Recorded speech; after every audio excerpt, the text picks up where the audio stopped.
আগামীকাল ৩ তারিখ সোমবার সেনেগাল এবং তিউনিসিয়ার বিপক্ষে মাঠে নামার জন্য ব্রাজিলের শক্তিশালী স্কোয়াড ঘোষণা করতে যাচ্ছে ব্রাজিলের কোচ কার্লো আনচেলোত্তি। এই ভিডিওর মধ্যে জানতে পারবেন ব্রাজিলের স্কোয়াড ঘোষণার সময়সূচি এবং কিভাবে লাইভ দেখবেন, সবকিছু বিস্তারিত থাকছে আমার এই ভিডিওতে।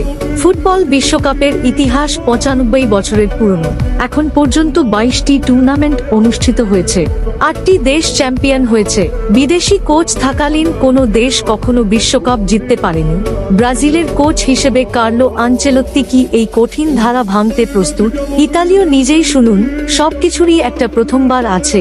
২০২৬ ফিফা বিশ্বকাপের প্রস্তুতির অংশ হিসেবে ব্রাজিল নভেম্বরে সেনেগাল এবং তিউনিসিয়ার বিপক্ষে দুটি প্রীতি ম্যাচ খেলবে। বৃহস্পতিবার ১৬ October Brazil football federation (CBF) তাদের ওয়েবসাইটে বিষয়টি নিশ্চিত করেছে।